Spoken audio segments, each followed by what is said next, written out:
All right, welcome to another episode of Ignorant Bliss.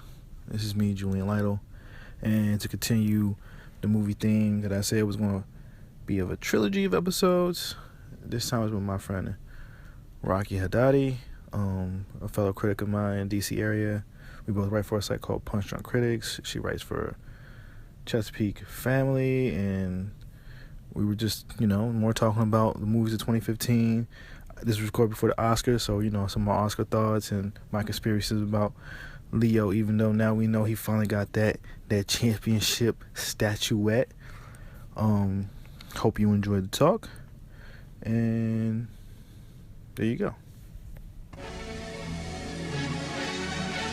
Free band. Good music. Push it. Push the city. Hendrix. Hey, and back that boy, they back to down today. Over that girl, they back to down today. We fuck her till it's good. I got my customers in the hood. I got my customers in the hood. The dope game is my sport. Welcome to the wide world of snort. They quoting 36 a kilo. Nah, they wasn't 36 in me though. Niggas pushing 30 with 30,000 tweets. Hello? Hello. Hey. You see me? Yeah, well, hold up. I can see that your profile picture is Rihanna. Yeah, throwing up the west side.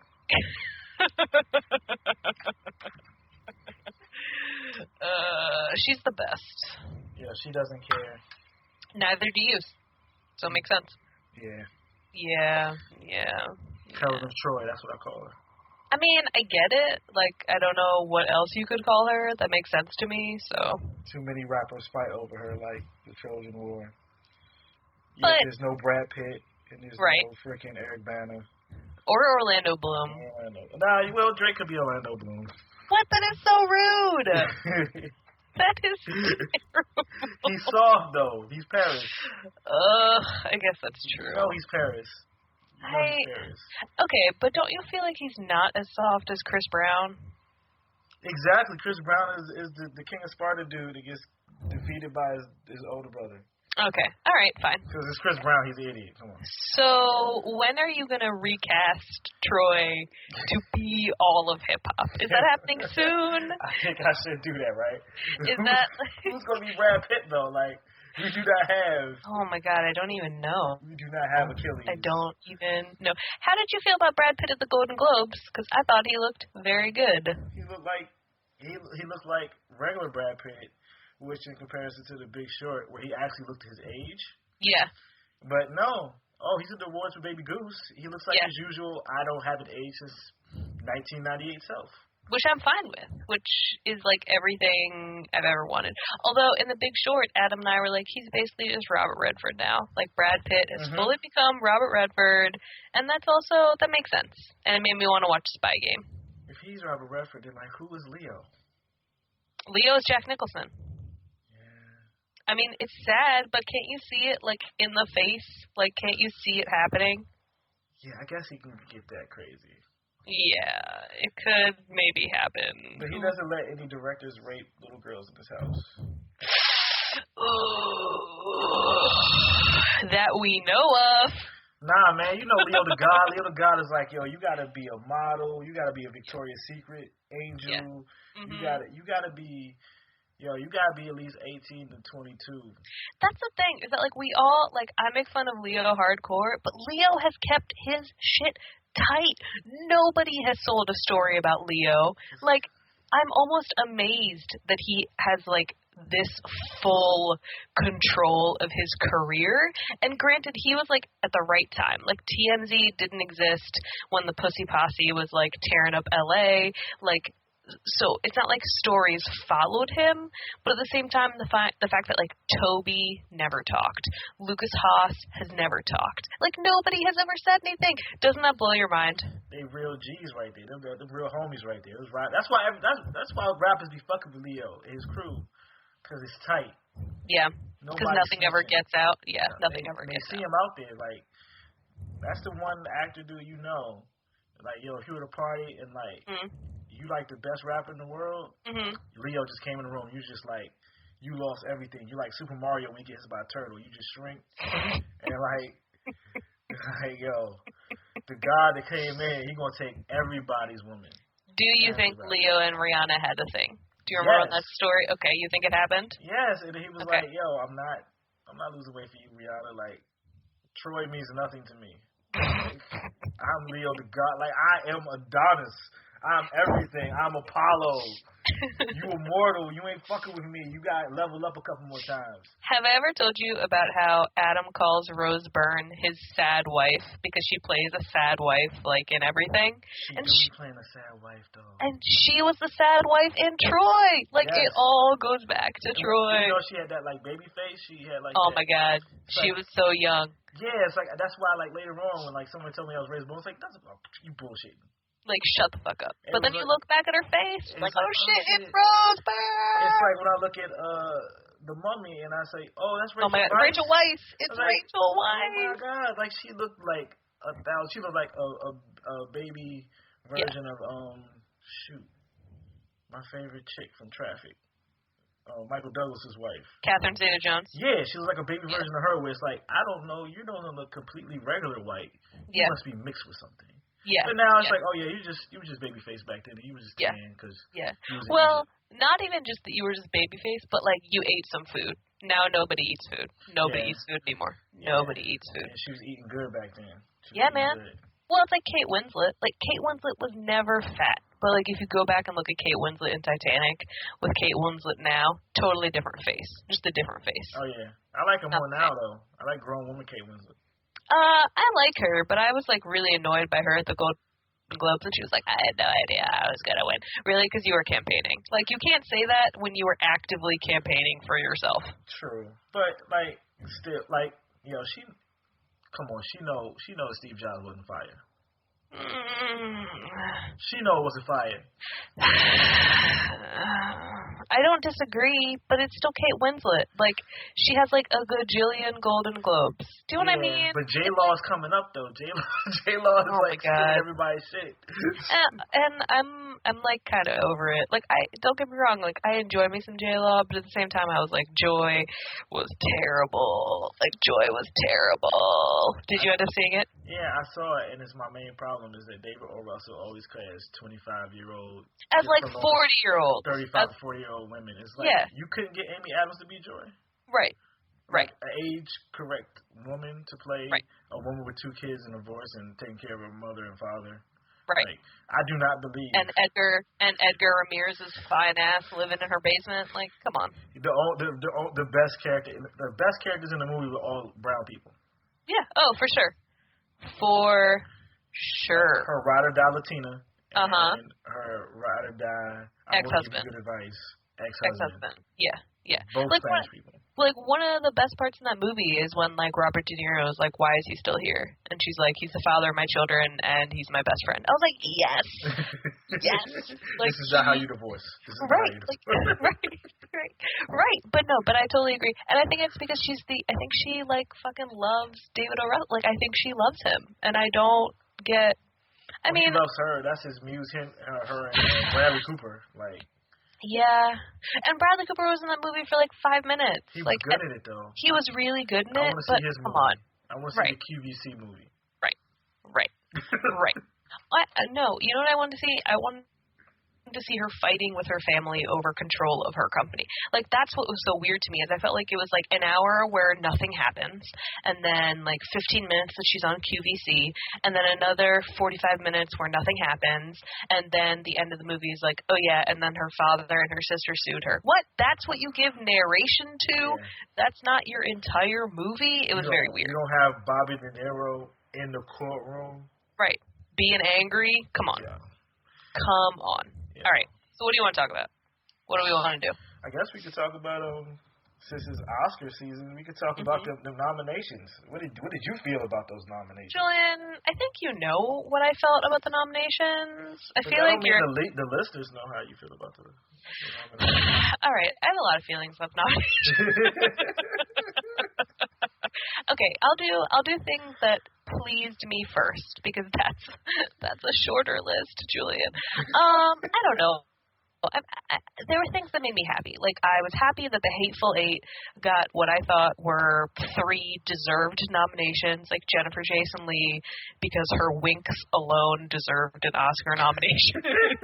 She was winking the whole time. Oh my god, her winks give me life. The score totally deserved it, and cinematography totally deserved it. Like, I feel like at this point, Hateful Eight is a movie that came and went, which is unfortunate, so I was glad to see it recognized for at least 3 things. I was glad that a few of the smaller movies made their way into Best Picture. Like, I was glad that Room was in there. I was glad that Brooklyn was in there. But overall, there were a lot of things that surprised me. I mean, I'm still very surprised by all this love for The Martian. Like, I liked it, but Matt Damon as the Best Actor nominee for The Martian, that kind of blows my mind. Matt Damon. I called it the other day. I was talking to Dominic. I called it the longest Snapchat story ever. Right? Like, I guess I'm just surprised. And I also was very surprised that Inside Out didn't make it as a Best Picture nominee. Like, I don't understand what else it needed to do to end up in there. Not be a cartoon. But wasn't Up in there before? Like, Pixar has a history of, like, having Up Best was Picture. about an old white dude. Oh, that's true. Mourning his dead wife. Like, right. Old white dudes was like, yo, that is either me right now or it's going to be me in 5 years. Like. Okay, so that's my question for you. So what surprised you that wasn't an old white man movie that got in? Was there anything? Mad Max Fury Road is the biggest surprise, and it got like 10 nominations. Okay. Like, like, nah, I didn't believe that they would like it. Like, I didn't, like, my conspiracy theory is like, they was like, yo, a 75-year-old white dude still putting out bangers. Vote. I don't think he's going to win shit. But that was, yeah, and Michael Fassbender. I was like, what the fuck? Like, Are you, see, I wasn't surprised by Fassbender. I was really fucking surprised by Tom Hardy. And I almost felt bad for Leo, because Leo has been out there hustling. He's been, like, appearing on the cover of fucking Parade magazine. Like, Leo has been doing everything to get that Oscar nomination. Like, Leo is thirsty. There is thirst. Tom Hardy does not give a shit. Tom Hardy blew off interviews. Tom Hardy didn't do any campaigning, and yet Tom Hardy stole what I consider to be Idris Elba's nomination for Best Supporting Actor. Like, what the fuck did Idris Elba need to do? He and Cary Fukunaga, they went to, like, every event. They looked hot as hell. Like, what else needed to happen? So that was one of the things. Like, that was one of the things that I was like, fuck you, Academy. Not be on Netflix. I'm telling you, it's not be on Netflix. I think like, that was the dick move. Like, oh, you premiere movies on Netflix? Netflix is gonna fuck up the industry. Blah blah blah. Hate. Okay. So yeah, Tom Hardy was a major surprise to me. Fassbender was a surprise for you. So, honest question: were you surprised by the lack of nominations for Creed and Beast of No Nation and Straight Outta Compton, or were you like, I expected this, I'm not even surprised, I don't even care? Like, what was your reaction? Straight Outta Compton came out in August. I knew that shit wasn't gonna get nothing. People was like, oh my god, where's Straight Outta Compton? It's like, when the hell does a summer movie besides a Pixar cartoon get a nomination in Oscar season? That shit never happens. Like, yo, it's NWA. It's NWA. Also, it would have had more impact if they would have showed them actually be human beings other than superheroes. So it's like, yeah, we feel great. We get our story. We get to be missed. That's great. That's fine. Dr. Dre ain't hit no woman in that movie. Nope. I ain't see Eazy have sex with nobody, nor give nobody AIDS, or do anything real crazy. And Jerry Heller was a redeemable human being. In terms of biopics, you know you got to see that middle section where, like, everything falls apart. Nothing falls apart in the NWA movie. They all become awesome. And, like, Suge Knight is the great evil. He's freaking Sauron, and they don't even really defeat him, but they all become awesome. Yeah, Eazy-E dies this great, tragic death of awesome, but he begot us gangster rap. Like, like Ice Cube makes Friday. Who doesn't love Friday? Like, it's not that it's bad, but it's just like, it's the Oscars, yo. It's the Oscars. My surprise. Okay, so then on the flip side, like, Beasts of No Nation, like, nobody in Beasts of No Nation was a hero. So do you think that was just a Netflix problem? Do you think they really were just like, fuck this because it's Netflix? Yes. Okay. Yes. Okay. It's that conspiracy. You going to premiere a movie on Netflix and the theaters? Oh, fuck that. That's not how we do things. We want to stay in the past. Same reason I think I'm surprised. Like Chirac ain't get nothing, costume design or nothing. Nah, because that shit was paid for by Amazon. They fighting the tech companies on the low. Like, okay, that's interesting. I hadn't thought about that. Like Idris, of course Idris deserved a freaking nomination. Like, what was the actor in supporting role? The only one I don't really get is Mark Rylance. What? No, Mark Rylance was so good. Are you kidding me? Idris Elba, though. Who are you picking? I'm picking Idris over Tom Hardy. Yo, Tom Hardy got that shit for Legend. You know they do that shit. I know they do. It's the worst. I know they do. But I guess what surprises me is that, like, you know how the Golden Globes work. Like, the Golden Globes, it's only, like, 90 people voting. And Denzel even talked about this, like, in his Lifetime Award acceptance speech or whatever. It's all about playing the game, being nice to everybody, taking pictures with every voting member. Like, it's all a game. It's all about who you convince to be on your side. It's which one of your fancy friends is throwing a party for voters in your honor. Like, that's the game. And Tom Hardy refused to play in the same way that Fassbender refused to play. That makes them want them more. It's like the straight laws of attraction. Like, he's like, I don't give a fuck about y'all. They're like, you don't? Really? Confusion. Intrigue. They're like, oh no. He's so amazing. Like, really, real talk. Everybody secretly loves Tom Hardy. Like, people was fucking with Tom Hardy as soon as he said darling in Inception. Like,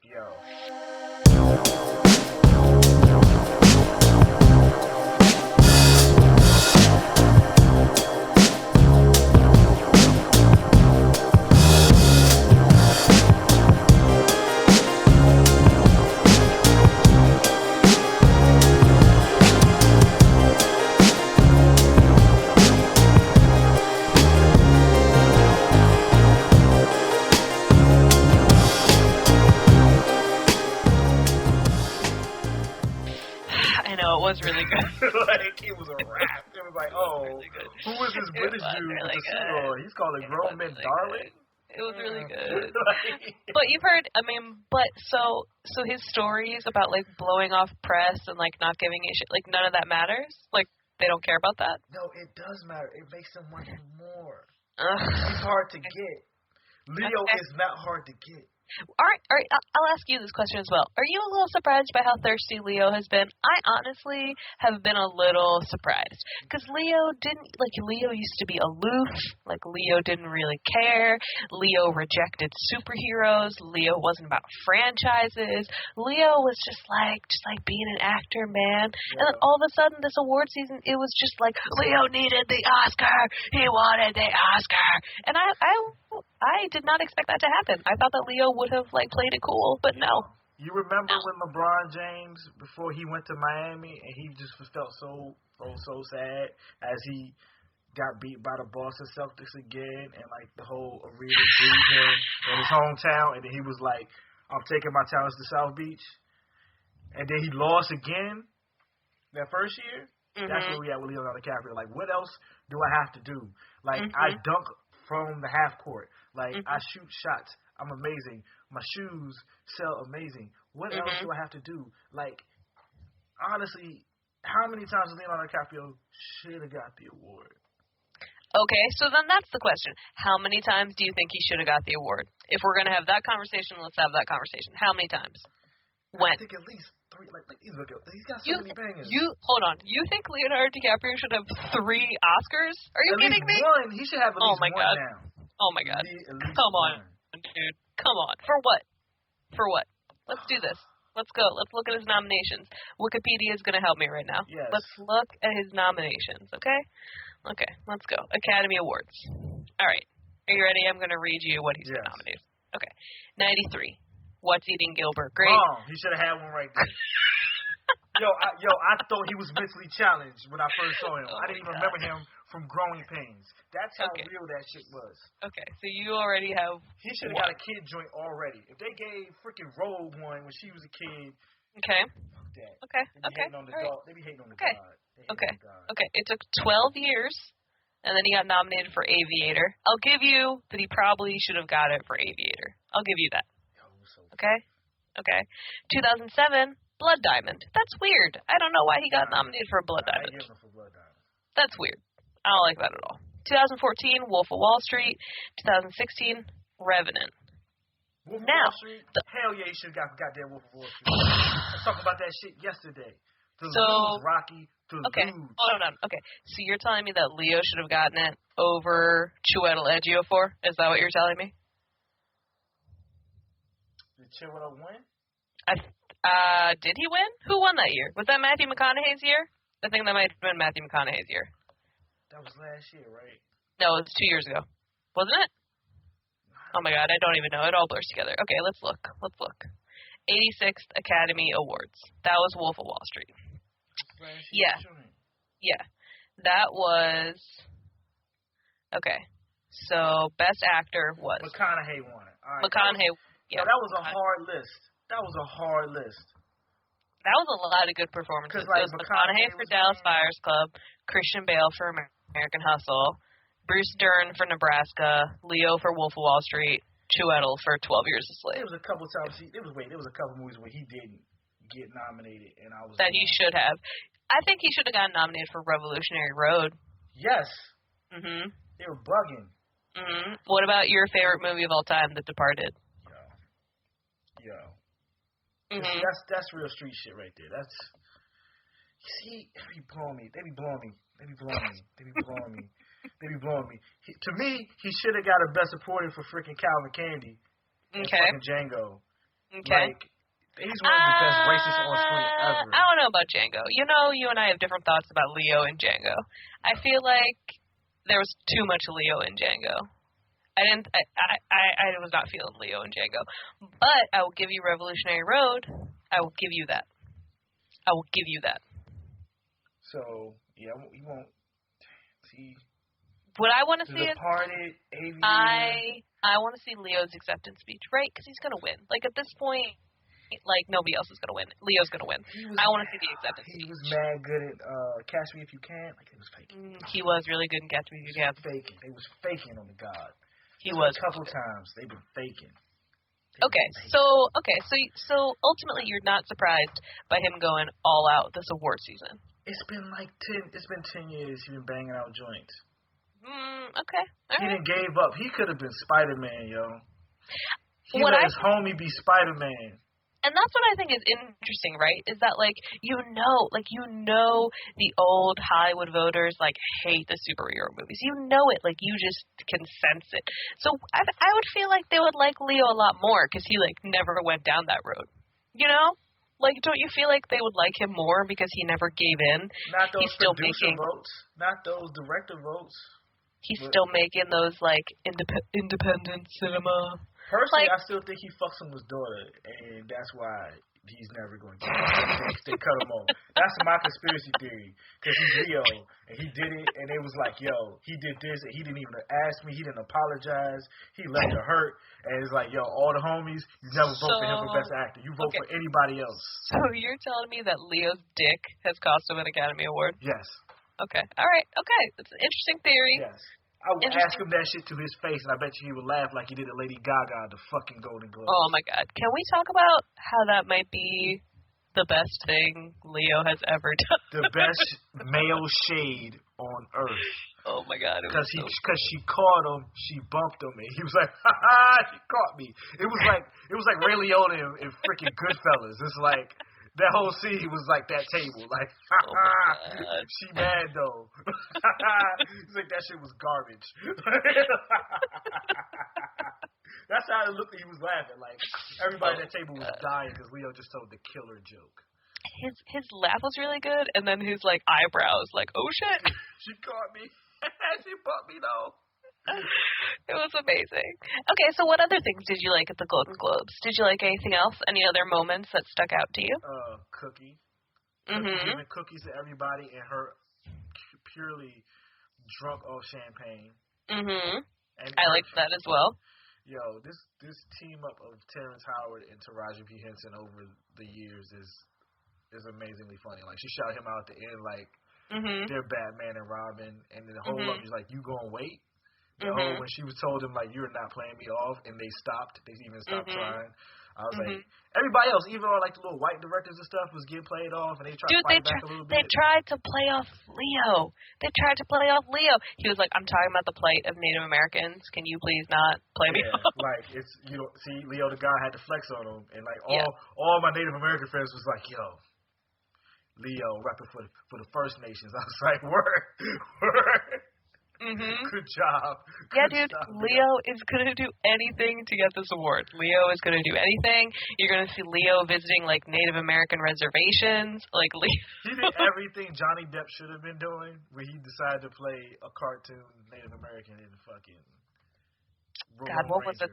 Yeah, God. One of the biggest mistakes in modern Disney history. I feel bad. Don't you sometimes feel bad for Armie Hammer that he just can't make it? First of all, that movie, Man from U.N.C.L.E. should have got nominated for cinematography. To me, that was one of the best looking movies. I thought for costumes, right? Like for costumes. The only costume nomination that makes really sense to me is honestly Cinderella. Oh my God! Please, thank you. Cinderella and Mad Max is the only ones where they're like, yo, we're going to make up a world. Like, Cinderella is amazing because they turned a cartoon in reality. Like, I don't like the Danish Girl. I saw someone, I was like, all right, it's period. All right, you gotta pass because it's period. Carol, that shit is mad boring. Like, The Revenant, all right, but yo, Man from U.N.C.L.E.'s clothes had me wanting to go shop. Like, everybody was. Oh my God, so good. They were so good. They were so good. Well, and it surprised me, too, because, like, Cinderella, they did a really good job of taking, like, current fashion designs. Like, there were definitely, like, some runway pieces that they used in Cinderella. And Man from U.N.C.L.E., I was like, I'm sure they used, like, vintage couture. Like, why? Do you know what I mean? It's like, so you're going to choose Cinderella for doing something that Man from U.N.C.L.E. also did, but then not recognize Man from U.N.C.L.E.? It's that Carol, the Danish Girl costume. And it's not like they did a bad job, but it's just like, like, if I'm watching films, you didn't impress me. Yeah. Like, you didn't impress me on that front. It's like, all right, y'all going. And even, like, what I saw from Carol, like, the cinematography it ain't, to me, it's top 5 in a year. Yo, bugging.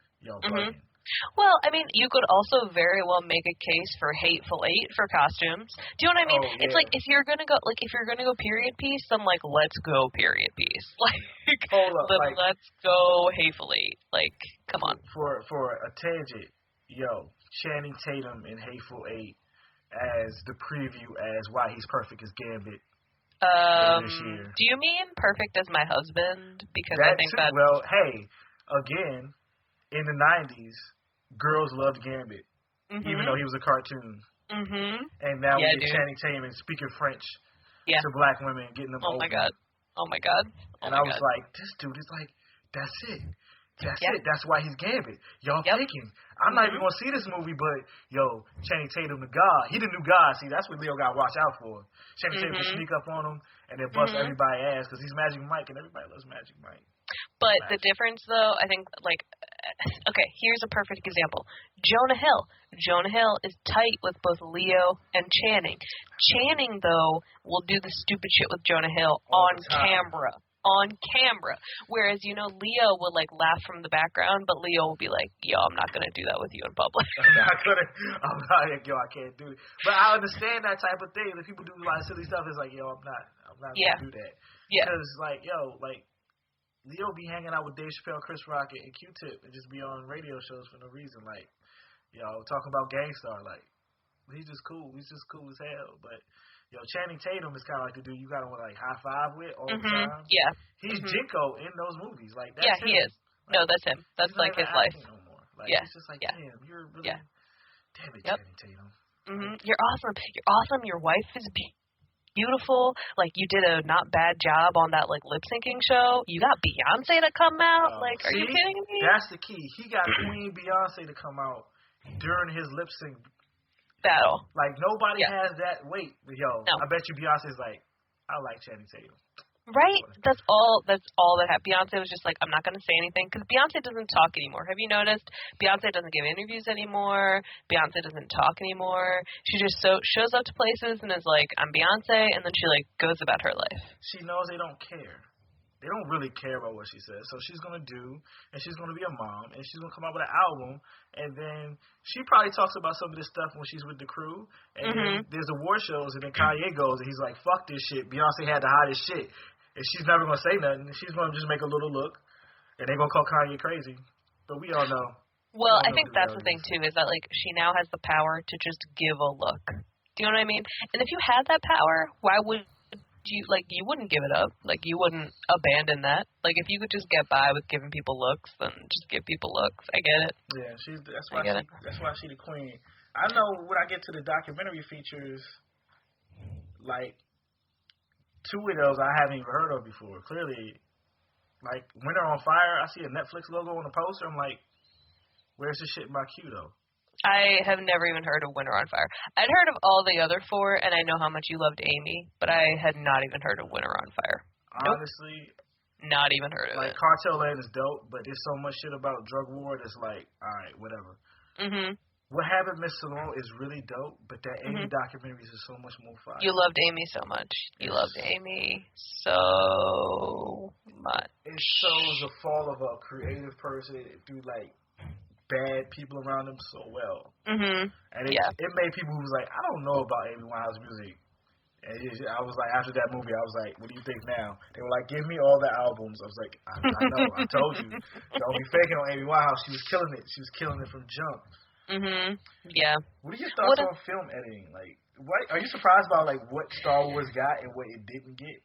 Because people acting like brand new about, why didn't Star Wars get voted for this and that? Like, it would ever get nominated for anything other than, like, special effects. And, like, it would only be special effects. And that's the thing, too, is that, like, what kind of frustrates me is when everybody's like, the Star Wars movies are, like, really good movies. I'm like, are they really good movies? Or are they just movies that you like because you own a bunch of Star Wars shit and it was part of your childhood?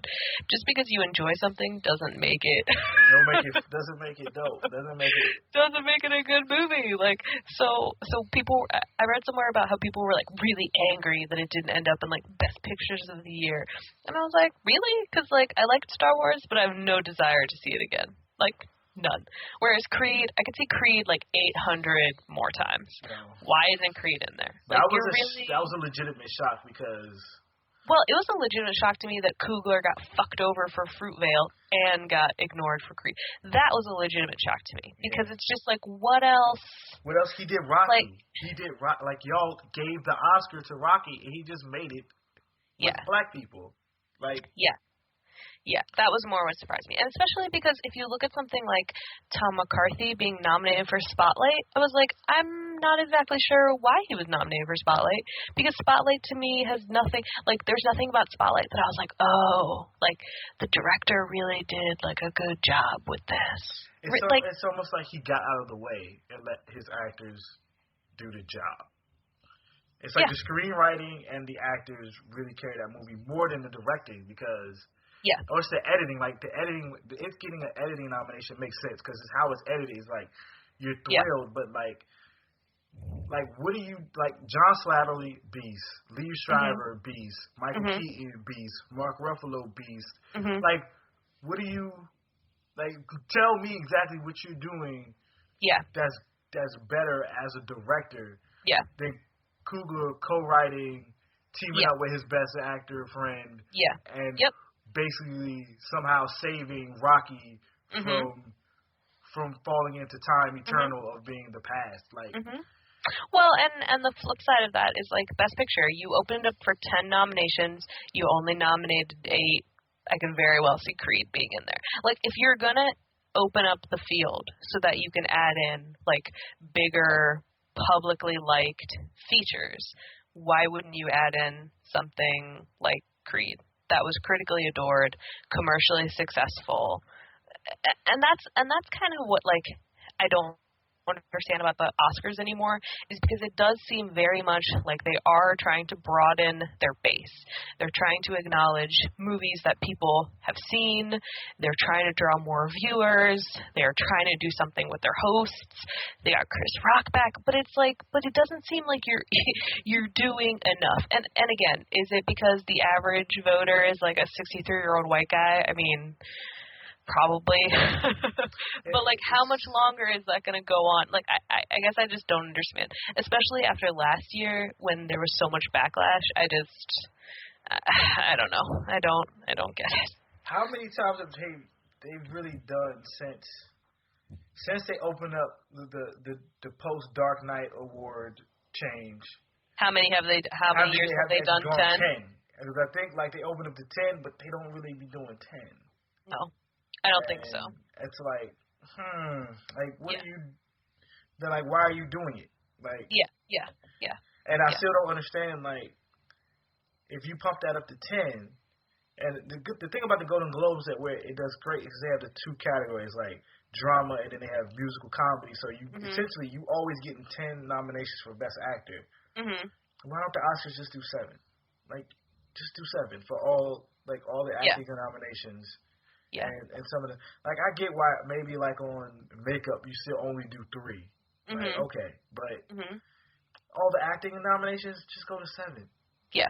Yeah. I mean, that's the thing, too, is that it's like your algorithms aren't necessarily working. Like, it doesn't seem like more people are watching the Oscars. It doesn't seem like they've suddenly become more relevant. So, I don't know. But you talk to a lot of people at work about movie stuff. Like, what movies have you been talking up lately? Like, what things do people have the most questions about that you have been, like, hyping up?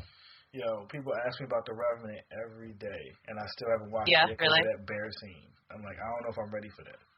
What? You're not ready for a bear attack? Yeah. What are you talking Everybody hyped that bear attack up too much. I had friends, they was like, yo, fam. Yo, that bear joint was a little bit too much, bro. Oh, wait, I'm sorry. Do you think that, like, a bear is going to start wandering the streets of Washington, D.C. and come attack you? Are you kidding me? Yo, when things are a little bit too well done, my empathy goes into, like, full blast. Like, I start feeling pains and everything. So I'm like, yo, I got to get my mind right. God. Like, oh, my God. Okay. That movie, that's like the main movie. I tell people to see Spotlight. And I tell people to watch The Big Short. Because The Big Short was surprisingly good. People ask me about Brooklyn. And I ain't going to lie, I got 15 minutes in it. And it's like, what? You didn't finish Brooklyn? No. Because I don't care about that Brooklyn. That Brooklyn's in the past. Okay, well, that's rude. Give me New Brooklyn. Rude. I don't even want to see Girls Brooklyn. I'm tired of that one, too. Give me 80s black Brooklyn. Where's that story? Oh, Spike Lee don't get no money, so he can't make those stories no more. So, okay. Whereas, like, everyone, I'm like, all the, like, middle-aged white women I work with, I'm like, why haven't you seen Brooklyn yet? They were probably going to be open to like, oh, my God, this is amazing. Everybody, I work with a bunch of black people. A lot of people was like, Brooklyn, like, I don't know about that. I'm like, I can't. Whatever. You watch it when you watch it. I have it. Whatever. Like, I'm not about that. You know why I loved it? I loved it because, like, everybody in it was a good person. Do you know what I mean? And there aren't movies like that anymore. There aren't movies where people are good people to each other and you have choices and your choices don't end up like killing somebody or ruining somebody's life. Like it was just like it was a quiet, nice movie about like falling in love. And I don't know. I really liked that. But I totally also get why you would be like, nah, I'm good. I'm so tired of seeing like white people fall in love in cities. I get it. In mid 20th century, I'm like, okay, like I've literally seen like you're making that, and it's probably like some dope ass script that's out there that you're not going to make. That's about everybody else. But at the same time, but see, that's the thing is that I don't feel like there are a lot of movies like Brooklyn anymore because they don't make romantic comedies. Like if we have romances now, they're like really fucking serious romances. Yeah. Like, and so this to me I liked because it wasn't that serious. It wasn't life or death. Like it was, she gets to make a choice about how her life develops. I don't know. I just liked that. And I don't feel like movies like that are getting I don't think they get made anymore. Either. It just seems like when they do get made, it's about White young people? white women. Yeah, okay, So that's even fair. the whole thing with the whole, like, more diversity women-wise. So, but, like, when you do women, it's young white women with brown hair. Not blonde hair, really. Okay, brown that's hair fair. because they're not, it's a little bit different. It's Okay, kind of like the whole Carol thing. Like, I'm like, okay, you're going to put a movie about, like, a pretty young white woman and a pretty older white woman getting together in the 50s. Like, to me, something like Tangerine is way more interesting. Yeah. I can understand that. Like, did you ever see Pariah? Oh, yeah, that shit was great. Yeah, or like Pariah. It's like, well, that's the thing about Carol, too, is it's like, it was a movie about lesbians. Yeah. But really beautiful, stylish, and sophisticated lesbians. It's like, who wouldn't fall in love with Kate Blanchett? She's goddamn queen of the elves. Yeah. Fuck yeah, you gonna fall up. Like, who is it? Like, come on. Like, come on. Yeah, I think that's fair. Okay, so everybody's been asking you about Revenant. Yeah. You've been telling everybody about Spotlight and The Big Short. What else have you been, like, hyping up? Or what else are you, that you still haven't seen that you feel like you need to see? Okay. Steve Jobs was okay. Oh, man, people don't even really ask me about Steve Jobs. Steve Jobs just disappeared, though. Because it's not that good. Yeah, it just disappeared. It just disappeared. It's like I kind of defended my money I spent on it when I saw it, but the longer it goes, I'm like, especially when CNN decided to show that that documentary about Steve Jobs. Yeah. It really hammered home, like, Aaron Sorkin wanted to make a Steve Jobs-like movie. But he made it's an Aaron Sorkin movie. It's not even a Danny Boyle movie. It's not about Steve Jobs. Like, you know what? Steve Jobs. He was on TV. He would talk for 2 hours at a time about, like, why you spinning a dial on a freaking hard drive to listen to music is amazing. Something you wouldn't think is amazing, but you know how he talks, and it's not like Aaron Sorkin at all.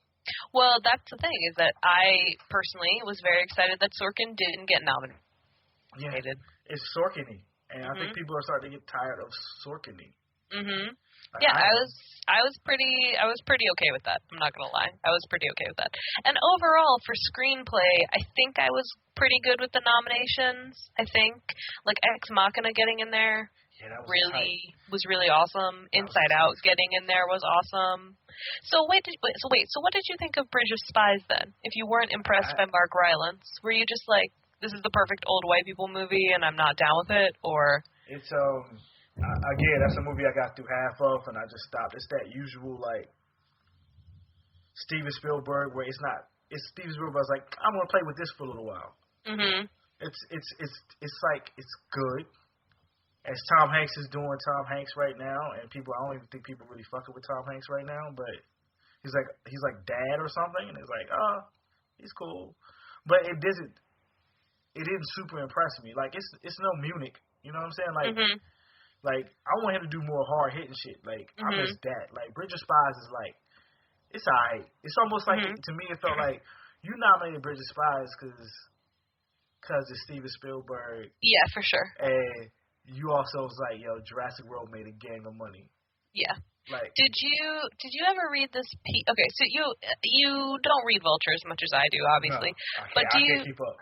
Yeah, but do you read, like, Bilge Ebiri's stuff? He's like a Turkish movie reviewer for Vulture, and he's, like, amazing. And after Bridge of Spies, he wrote this super long piece, like, tracing Spielberg's politics through his movies, and he, like, actively compared Munich with Bridge of Spies. So I think that would be something. Because that movie's, it's funny because I feel I have my own issues with, like, Israel and then the way they handle things and the way they do you have your own issues? Yeah, so but that movie's so gangster. It's like when you watch, like, Scarface, and these are, like, terrible people. It's like, I don't really actually fuck with none of the characters in Munich. But that shit is so gangster. Like, it's fucking Eric Bana and fucking James Bond in it, and that shit is so fucking gangster. It's like, shit, this is gangster as fuck. Like, I love you know who hasn't seen Munich? This kid. You haven't? Nope. Yo, there's a scene I think in Knocked Up when like Seth Rogen's with his friends and he's talking to them, they're like, you know, they're like all Jewish guys and they talk about music. Mm-hmm. Music is like, yo, it's like that movie's like the super Jew movie. And Yeah. it's like, yes, it is the super Jew movie. Yeah. It's beyond that, like, it's so fucking gangster. Even though, like, all the politics of it is mad fucked up. But the thing like Bridge of Spies, again, it's like you can almost see like it's times when you see him changing, like or like things that he wants to get out. Like it makes me want to sit down and like hear the conversations he has with George Lucas. Post George, especially now since George Lucas did the greatest Ether Charlie Rose interview ever. Like like just the conversations they probably have about movies and the business and what people are making. It's probably amazing. Like they probably are really aware of what's going on and are probably like completely blown at what's getting made and what's getting promoted. Yeah. But Steven still plays the game. Yeah. And Yeah. George is like, yo, fuck all them people. George is totally out. Like, don't you feel? Like, do you think he's just done? Like, just gone? He's like, yo, he's like, fuck all y'all for hating on me, making movies about how y'all hate me. Yeah. Fuck you guys for just remaking my old movie and saying that shit is new shit. And I'm only going to make movies for myself because I should have listened to my big bro Francis a long time ago. Well, like, and that's the thing, too, is that it's like, I don't know, you and I talked about this. It's just a sense of, like, you can't pretend that the other movies didn't exist. Like, you can't. You shouldn't. Like, and we always go back to this, too, when we're talking Game of Thrones, because, like, one of the things that always bothers me is the sense of people being like, well, they're so much better than the books. Okay, well, like, George R. R. Martin came up with the idea, so, like, fuck you. Wait, people actually say that? Like, I can't say that the show is better than something I haven't read. Yeah, all the time. The way all the books readers talk about that shit, this shit sounds amazing. I'm never going to read those big-ass books. Yeah. But I know I'm getting... Yeah. A different and maybe even possibly weaker version because it's the same way when people's like, oh my god, did you see how awesome the Civil War trailer was? It's like, nah, bro, they ain't even making the hottest shit. Like, like nah, that shit ain't hot. Like, or like Batman vs Superman is like, well, the only issues I have was that Zack Snyder, but I'm like, he don't even really get the stories anyway. So like, I'm not going to get excited, but y'all could be happy. So like, when I talk to Tim. Yeah. He's like, yo, I can't wait for that. I was like, I'm so happy for you. I'm not going to be in the theater with y'all that day. Like, I'm going to go read a Superman comic and be straight from like 1968. I'll be happy. I got like other shit to do, which involves not seeing that movie. Yo. That being said, when Suicide Squad, I might have to That's go. fine. Because you David can roll Ayer is with me. a beast. You can roll with me for that. And the Fresh Prince is going to be shooting people. I know how excited you are. And Jared Leto has all grills, and that's amazing. Oh my god! Can we talk about something that I just read that I'm never gonna see, and you also should never see? What is it? Tina Fey and former UFC Women's Bantamweight champion Ronda Rousey are teaming up for the film Do Nothing Bitches.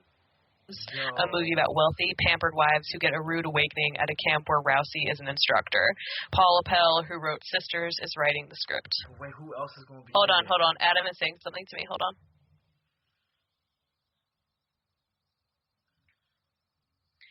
Adam pointed out that that's just the plot of this movie, like some fat camp movie where Ben Stiller plays like... Yeah, where Ben Stiller plays, like, a crazy weight loss instructor. Also, fuck Ronda Rousey. Stop trying to be an actress. And I just lost a bunch of respect for Tina Fey.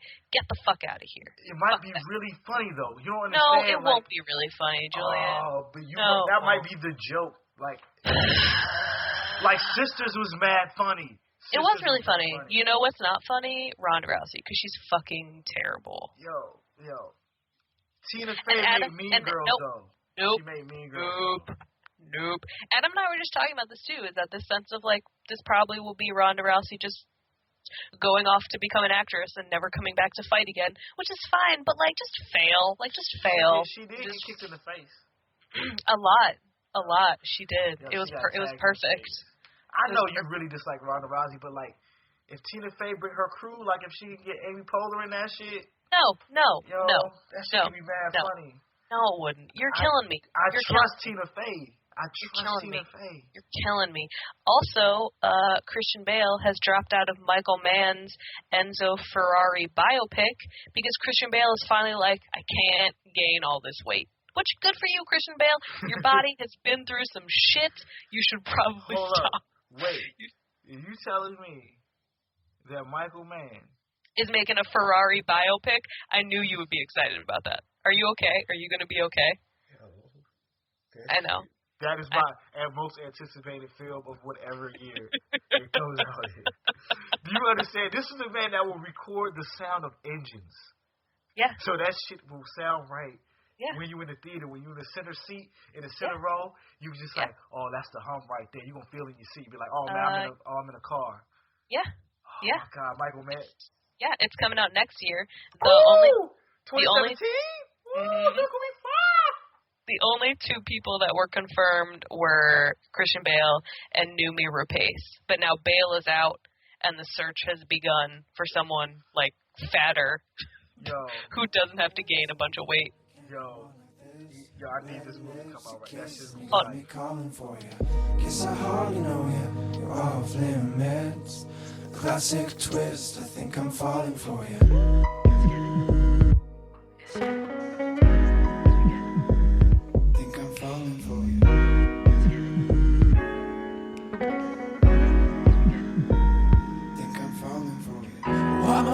For the toxic love, why am I falling for this tender touch? Why am I falling for this toxic love? Why am I falling for this tender touch? I'm still falling for you. Are you gonna be okay? Oh, I'm so hyped. Are you gonna be? That's because you loved Rush. You loved Rush, I love and nobody else loved Rush. And I love Michael Mann. Like, I know. Black Hat is my shit. I know. You keep telling me, and I still haven't seen it. Thor Hatton is amazing. Still haven't seen it. Public Enemies, love that goddamn movie. Rob Banks. Collateral. You can't forget Collateral. Heat. You know why I didn't even mention Heat? Because I shouldn't have to mention Heat. Because everybody should know about Heat. People don't like Heat. I question them.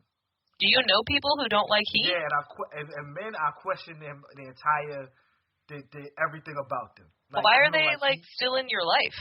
Because I have to work around them. Like you Get know, them out. Get them out of your life. Yo, Heat. Like, that movie gave Danny Trejo a career, goddamn it. Him and goddamn Robert Rodriguez. That movie, man. Sometimes I think about Val Kilmer and Ashley Judd in that movie, and I'm like, that's the relationship I want. Yo, she was ride or die, though. Yeah, she was dude. Ride or die. There's also a really good piece by Bill Jabiri about Michael Mann's Heat. I'm also going to put that on your Facebook wall. Yes, because I will read it, because it's Heat. Okay. People don't understand how much I love Heat. When are they going to make a superhero movie like Heat? I don't know. I don't think it's going to happen. Because I don't think people have that kind of patience anymore. That movie didn't even have sex in it. No, it didn't. Like, you know what it did have in it? Hank Azaria. Can we talk about Hank Azaria and how, nobody appreciates him like he should be appreciated? I've loved Hank Azaria as a human flesh and blood actor since Herman's Head. Yeah. I was a small child.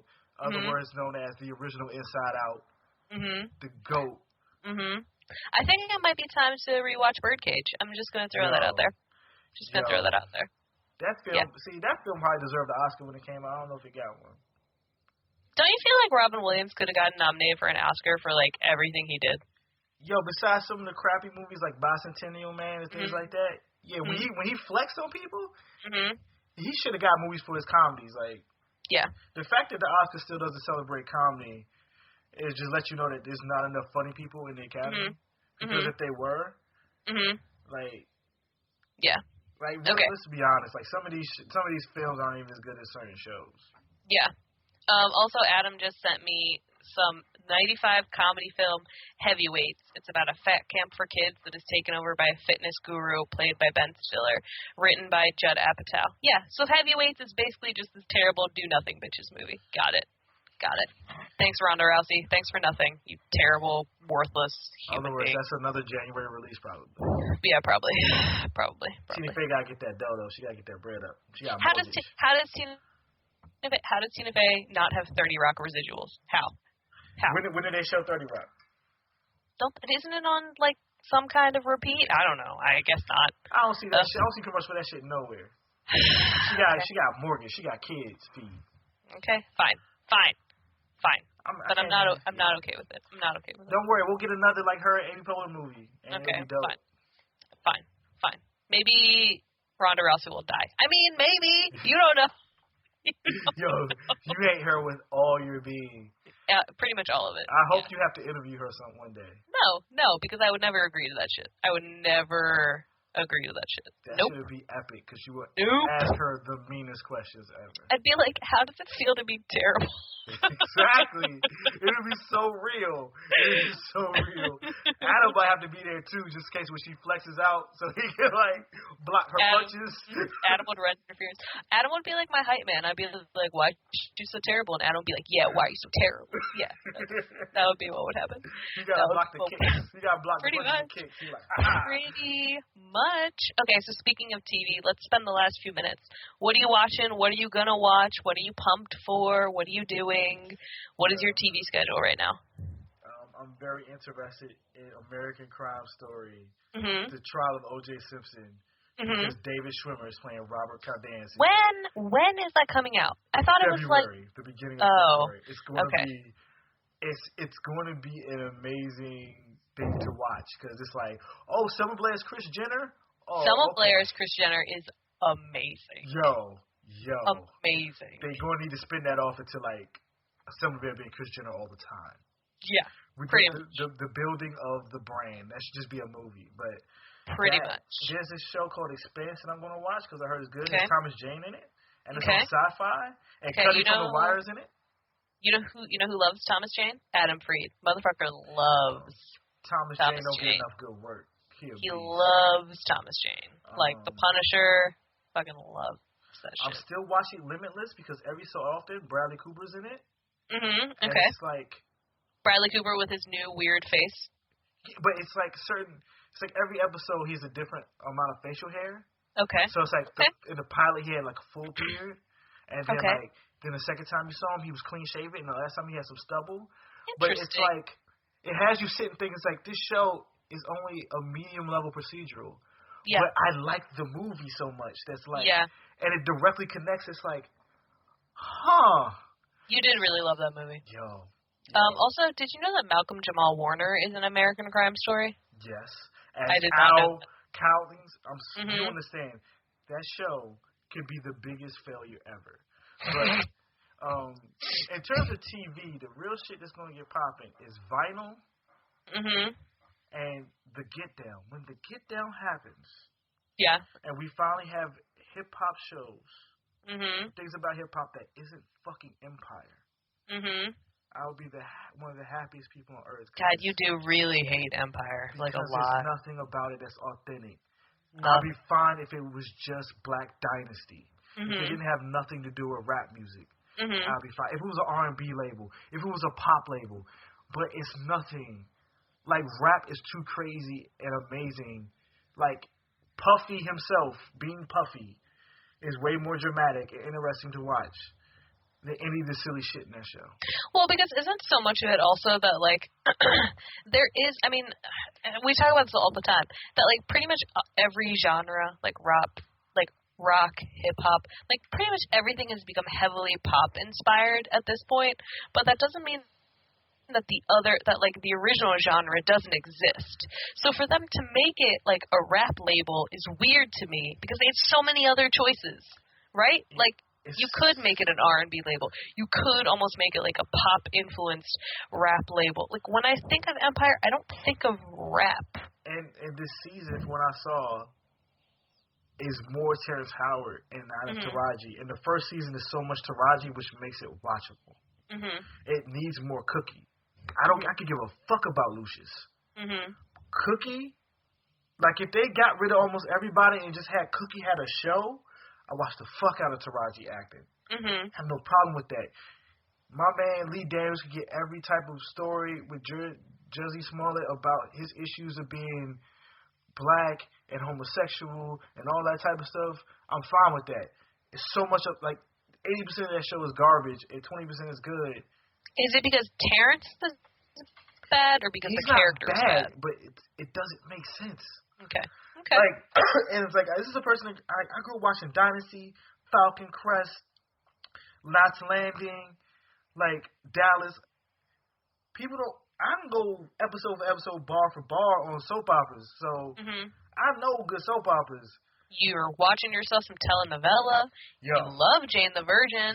Jane the Virgin is still the most fire. Now I gotta watch Crazy Ex-Girlfriend because Golden Globes and gave the CW 2 back-to-best lead best actress in a comedy series.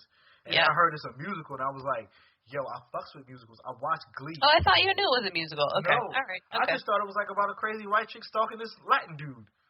But it has music in it. Like, I watched Glee, Rocky. I watched every episode of Glee. Yeah, you did. Yeah. Even the bad season. Wait, hold on. The bad season? Do you mean seasons? Yo, plural. The last season was, the little half season was all right. The last half season was all right. You liked her marrying, what's his face? I liked that she was teaching in the school.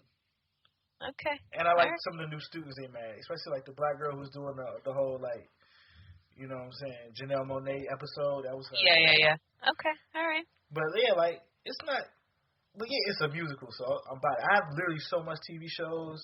Yeah. My freaking TiVo is always taping shit. Like, Legends of Tomorrow comes on next week. The Flash, best superhero shit out.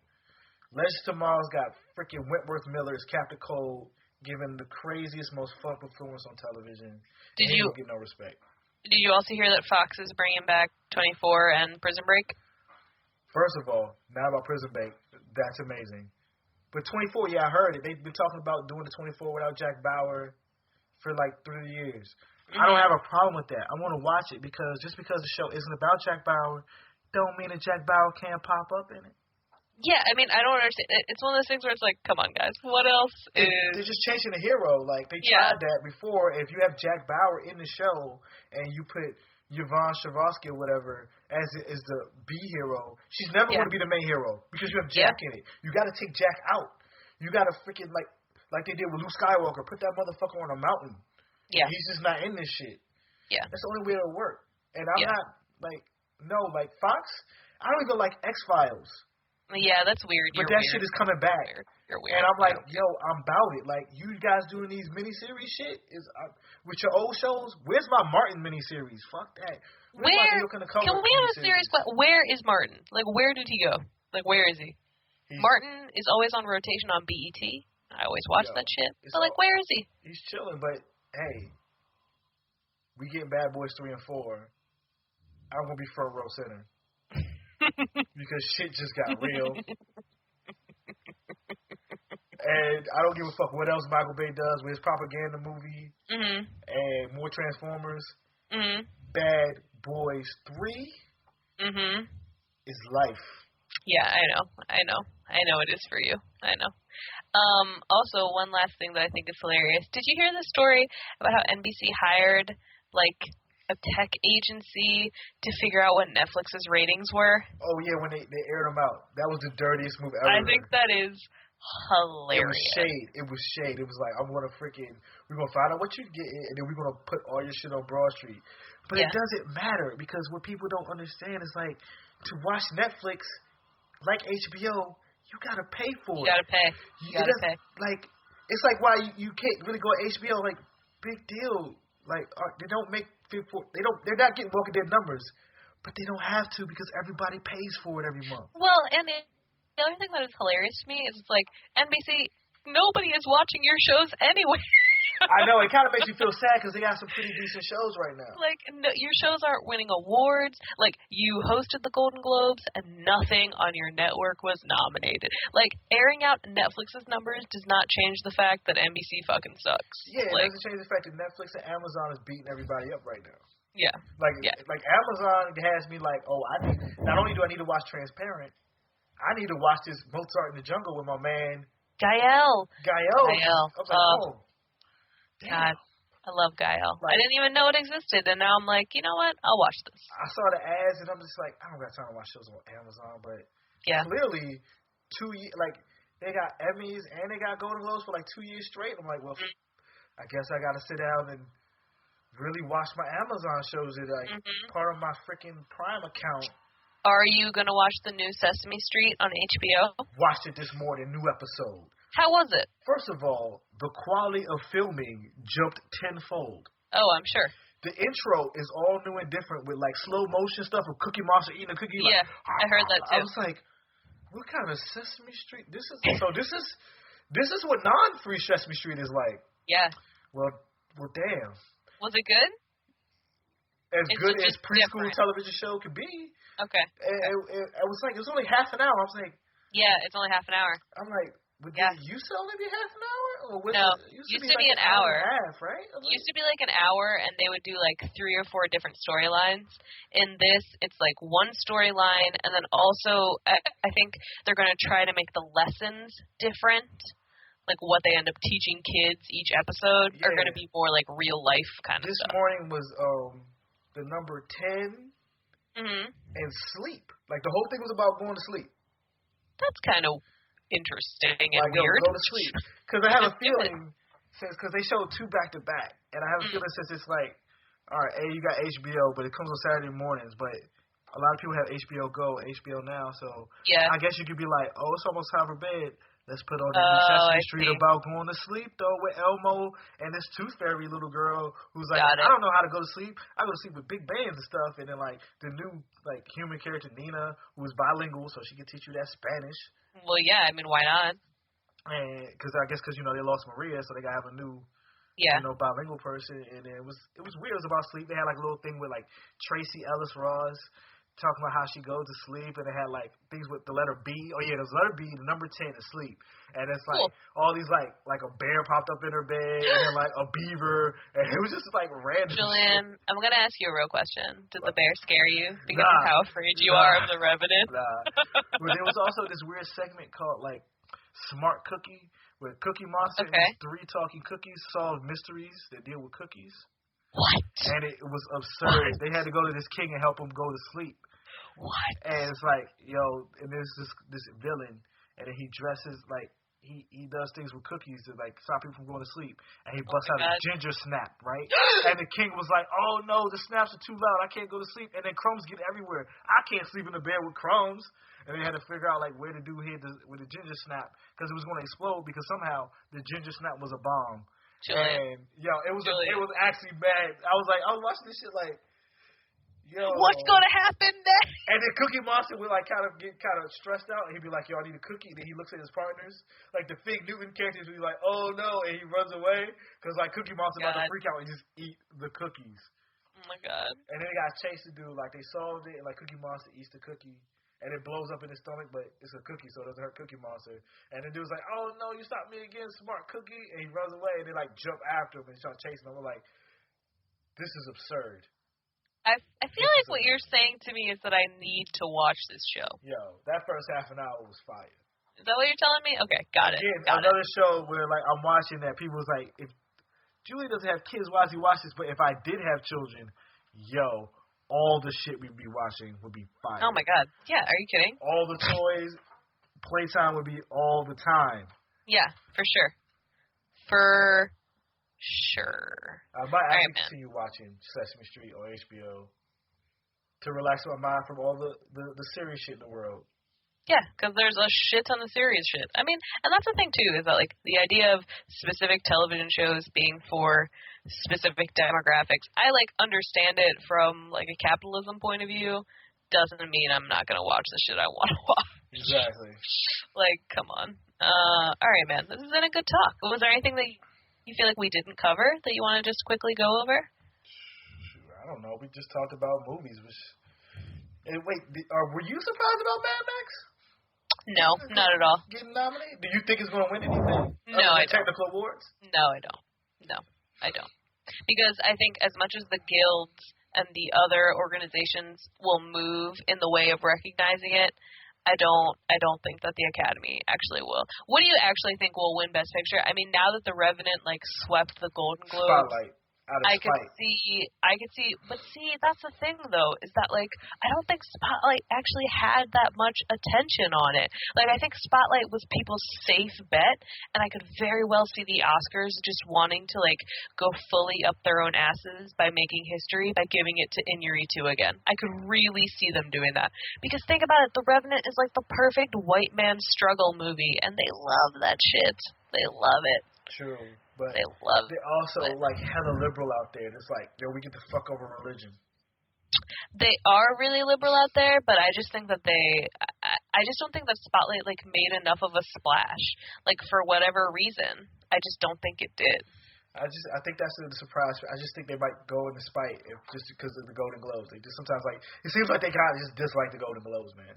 Yeah, sometimes they just want to make their own choices, so it doesn't seem like they're copying it. Yeah, I mean that's definitely true, but I don't know, man. I could totally see it going that way. I just want George Miller to win for Best Director. I know, I would like that as well, but I'm telling you, I could totally see it, all of it, going to fucking Revenant. I could, man. I could. Yeah. Although there is this part of me that's haha, Ridley Scott, fuck you for not getting a nomination. Yo, what if Adam McKay actually got the award? I would be pleased. I would. Because that would be hilarious. That would be hilarious. I mean, good for him, though, because I feel like Big Short is one of those movies that, at least Adam and I definitely thought would flop. And I don't know exactly how it's doing money-wise, but good for it for, getting attention and being respected. It was a good movie. I don't know if a Plan B, a.k.a. Brad Pitt making movies where he has to be in just so that they're made, have ever flopped because he's Brad Pitt. And then and then he puts in, put Baby Goose in this and Batman. And and the thing is, Brad Pitt, Clooney, they all still have that old movie star mentality of we're gonna put in the work for promoting our movie. By the Sea flopped, but it's not because they didn't promote it. Oh yeah, they promoted it. They just heard it was bad, or it's almost literally a marriage fall apart on screen. Yeah. So it's I respect that. And that's the thing too that frustrates me. And we'll just end on this or whatever. That's what frustrates me about Tom Hardy being fuck this whole promotional thing. And Fassbender too, because it's you're not the only people that worked on that movie. There were dozens, if not hundreds, of other people, crew members, who the film being successful, their careers depend on that shit too. Yeah. So that's the thing that frustrates me about Hardy and other people not wanting to play the game is it's not just about you. The movies are not just about you. It's for everybody, but it's for everybody. Yeah. So whatever. They gotta deal with those people, Rocky. I get it sometimes. I get it sometimes too. I don't like people. You know that about me. But, that's the life you chose. So, suck it up. Suck it up. You're a fucking millionaire. Suck it up. All right, man. All right. It's been good. I've missed you. I know, man. We gotta pick a bad movie in January that I can come to with you. I know. Wait, so did you see Ride Along too? Oh, yeah. Okay. It was horrible. It was horrible. It was so bad. But I still laughed. Did you? Okay. All right. Okay. I can laugh at that. Even if it sucks, I can still laugh. Do you feel like Ice Cube was hating his life the whole time? No, he's just making a check. They don't care. I call it the whatever, the guy who made Ridiculous Six. It's Sandler making a movie. It's the Sandler mentality. Yeah, yo, where we want to go? Oh, Miami? Yo, let's go to Miami, make a movie real quick, get bread, and then. I will say that I'm happy that Benjamin Bratt is still working because I love that motherfucker. He needs to do more villains. He needs to do more villains. He's so good at it. He's so good at it. And he goes Spanish when he busts the Spanish out on him? Yeah. I was like, okay. All right. So what are your plans for the rest of the day? Any pop culture stuff? I'm seeing a basketball game. Okay. All right. And then I'm probably going to do some editing. Okay. Because I got 14 hours of audio. Oh God! So when I start putting out episodes, it'll just be episodes after episodes after episodes. Well, good. I mean, that's what give the people what they want, Julian. That's what like we want. cereal, I gotta stack it up. That's what we want. I want that. I think Adam and I might watch Mississippi Grind. Did you end up seeing that? No. It was like I might have stole it though. It was like Ryan Reynolds and Ben Mendelsohn as like gamblers. Besides surfing, what do you think about? Love, for instance? I don't think about it, I make it. Baby, there's room in here. Just enough for two in here. Ain't nobody but you and me in here. Yeah. What can we do in here? What can we do? What can we do? I want you by my lonesome, above this crowded space. It's easier to hold some when no one's in the way. Well, if no one's in the running for the part. So, alright, hope you enjoyed the episode. You can follow Rocket at Roxana_Hadadi on Twitter. You know how to follow me, hopefully, by now. If you listen to this show, now at Julian Lytle on Media Social Network, Instagram, Tumblr, of course, Twitter. You can find, you can look for Future Pop, The Art of Julian Lytle on Facebook. That's where I post all of the show. You can listen to this on iTunes. You can subscribe on the site ignorant-bliss.com. You can also subscribe on iTunes. Leave a review if you like it on iTunes, please. I don't know if the Google podcast stuff is up yet, but we're on there also. SoundCloud, just search for me on there. Episodes is up. There's a whole playlist with all the episodes. And you can email me at ignorantblisspodcast@gmail.com. And, get at me, listen, look forward to that one more movie episode. And then after that, should get to some more comic creator talk. And hope you all have a good, whatever type of the day you're having. Peace. Just enough for two in here.